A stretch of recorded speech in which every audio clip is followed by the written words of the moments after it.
Nako naman talagang kilig, overs to the moon and back po ang nangyayari sa aking puso ngayon mga kaibigan. From the very start, you know already I am a flyer and I am a solid of my mind. I am a solid of Edward. That means I love these two people both because of their pure hearts and their pure soul.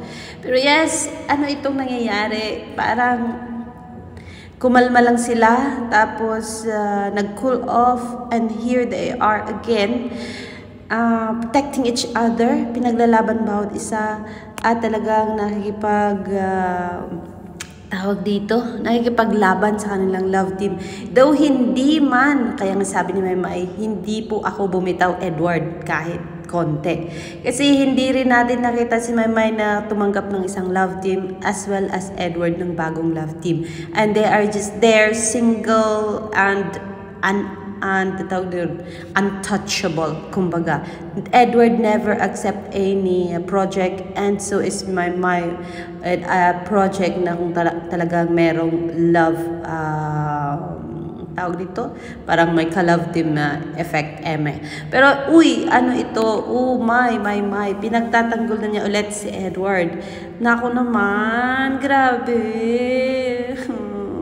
Diba? Parang, ang sarap sa feeling. Yung, diba sabi dito ni Robbie, alam nyo, ang saya-saya namin. I know he's referring to Maymay Edward's closeness. Sabi naman ng Flyers, at si Jana, kami din, Robbie, ang saya-saya din namin. Ano bang nangyayari? Let's go watch this 2-minute video of Mayward with Robbie and Darren. Let's go. Ako. Guys, grabe talaga. I can feel the power all over the You feel the power right now? So, kung may special powers kayo, ano po yun, Kuya Robbie? Power. Ako muna. Sige. Ay, sige. Ako super strength. Wow! Sample. Kasi tumatanda na siya. Ay, sorry. Tigas ako ngayon. Tigasain, tigasampay. Yan ang mga responsibilidad. Kaya kailangan mo ng super strength. Ikaw. Ako gusto ko mag-time travel. Ay! Parang yung Back to the Future, mga ganong pelikula. Ganda. Ako, time control. Parang medyo similar, pero siya travel lang. Ako, pwede kong Ay, sorry. Uy, at least nag-sorry ka. Ay, no. Matagal na siya nag-sorry. No. Rewind the time. I said it already. Ikaw, Kuya Rob, saan naman yung gusto mo? Di ba kasabi ko lang?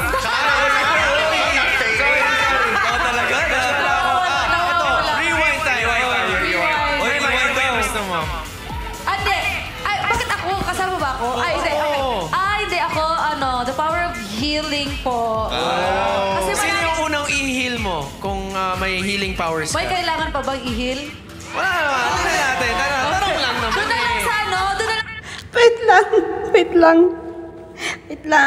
Wait lang. Hindi ako makamove on doon. Diyos ko, Lord. I can't help it. Sorry, guys. I know I'm a vlogger, but I can't help it. I'm just so happy. It's like, overs talaga. Grabe. Anong i-heal, May? Anong gusto mong i-heal? Sabi ni May naman, may i-heal pa ba? Edward looking straight onto his eyes. Oh my God. Let's go. Kalma, Alexander. Kaya mo yan. Let's go. Hindi curable na mga sakit. Yun na lang.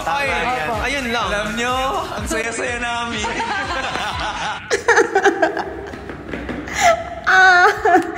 Grabe naman si Robbie. Saya-saya namin sabay turo kay Maymay and Edward. Ganon. Sino makapag-move on yan? Let's go nga. Sandali lang. Pull yourself together, Alexander. You can do this. Let's go.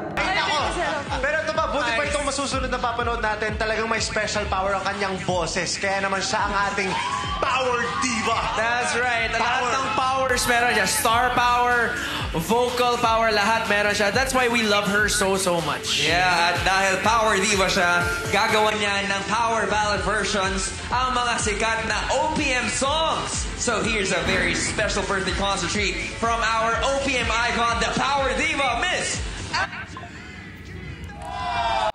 Yun. Kinaya mo yun? Kinaya nyo yun?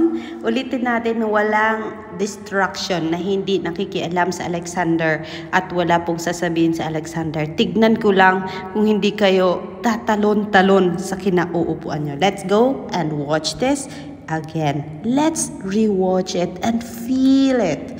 Talagang hindi nyo mapigilan kasi hindi ko rin po napigilan. Sandali, basahin lang natin muna itong comment dito bago tayo mag-rewatch the video. Sabi ni Maan, ganyan gusto namin, yung magbalik yung samahan nyo na walang ilangan. Mayward, asap pa rin kami.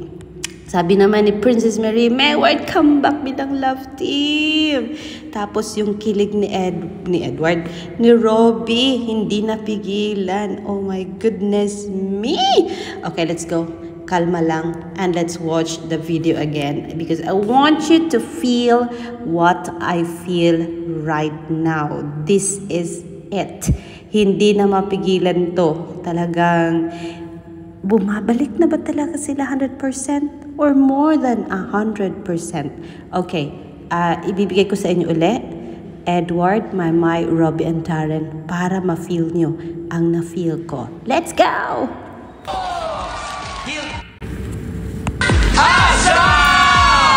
Guys, grabe talaga. I can feel the power all over the You space. feel the power right now? Yes! Wow. So, kung may special powers kayo, ano po yun, Kuya Robbie? Power.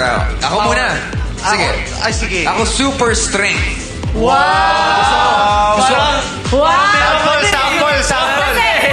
Kasi tumatanda na siya. Hindi. Ay, sorry. Tigas ako ngayon. matigas. Tigasaing, tigasampay.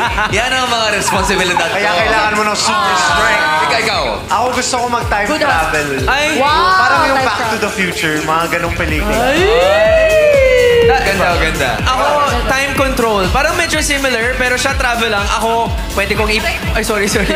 Uy, at least nag-sorry ka na. Sorry. Ay. No. Uy, matagal na siya nag-sorry. No. Rewind the time. I said it already. Ikaw, Kuya Rob, saan naman yung gusto mo? Di ba kakasabi ko lang? Sorry. Ikaw talaga na. Ito, rewind tayo. Rewind. Uy, rewind daw. Gusto mo? Hindi. Ay, bakit ako? Kasama ba ako? Ay, hindi. Hindi ako, the power of healing po. Kasi Sino yung unang i-heal mo kung may healing powers ka? may kailangan pa bang i-heal? Wala naman. Tingnan natin. Tanong lang naman. Doon na lang sa doon na lang sa mga hindi curable na mga sakit. O, yun na lang. Ay, Opo. ayun lang. Alam nyo, ang saya-saya namin. Ay, nako! Pero ito pa, buti pa itong masusunod na papanood natin. Talagang may special power ang kanyang boses. Kaya naman siya ang ating Power Diva. That's right. Lahat ng powers meron siya. Star power, vocal power, lahat meron siya. That's why we love her so much. Yeah, at dahil power diva siya, gagawa niya ng power ballad versions ang mga sikat na OPM songs. So here's a very special birthday concert treat from our OPM icon, the Power Diva, Miss. Oh, anong naramdaman ninyo? Kasi, ayun, si Edward nag-sorry. Tapos biglang, wait. Tapos biglang, humingi ng sorry si Edward. Tapos, sabi ni Robbie, ay, sa wakas nag-sorry. Pero sabi naman, matagal na siyang nag-sorry. Bakit ang ganon? Bakit kayo ganon, Maymay and Edward? And then, hindi lang yon, ha? Hindi sa nagpapakilit. Nakita nyo naman sa video na yon. Wala namang maitatago doon. Tapos, sandali. Ang sweet naman ni Edward. Diyos ko, nakaliputan niya. Tapos ni si Robbie, tapos si Maymay pala dapat ang tanongin. O, ikaw, May. O, di ba ang sweet? Oh my goodness me. So, yes, mga kaibigan, kung kayo'y kinilig, iinom nyo ng tubig yan. Baka kayo ay ma-heart attack. Charot! Kasi sobrang saya ko po. Grabe na to talaga. Grabe na to. They're back na talaga. ABS-CBN. And with all this cameraman focusing on Maymay and Edward most of the time, that is such kind of Is it a sign already? Magbabalik na ba talaga ang love team? Oh my goodness me. Tapos one thing, pinakinggan tayo ng ABS-CBN when we requested to have my there na mag-perform balik uli sa ASAP. And so she was performing a while ago, and that is it. Pinagbigyan po tayo at pinagbigyan mga prayers natin na makapag-perform uli si Maymay, not just a host but then now as a performer one more time sa ABS-CBN sa ASAP. So yes mga kaibigan, sana po ay iilan pa lang yan. Bakit hindi ko dinarami ang mga video clip na inilalagay ko? Kasi I want you to feel bit by bit kung ano nararamdaman ko at kung ano nakikita ko sa dalawa. With of course, Robbie and Darren. Thank you ASAP. Thank you Darla Solero. Thank you ABS-CBN for making us feel as happy as this today. Na-overwhelmed na nga kami kagabi doon sa Makabugeraan. Pwede ba ni Maymay? Ngayon, Otto Deadman naman ang kinanta ni Maymay sa ASAP. And then, ito pa si Edward at saka si Maymay na parang hindi na maipaglalayo kung nandoon si Edward sa I Want ASAP. Pumunta din si Maymay. And then, meron pa silang advice sa gustong mag-love team. So, ano yun? Diba? So, kalma muna tayo. Putulin muna natin to. And, ibigay ko pa sa inyo mamaya ang more videos. Dito lang yan sa channel ng Mamahal Kay Maymay and kay Edward Alexander. Let's choose. Good morning all! Come back, be with me. I just wanna be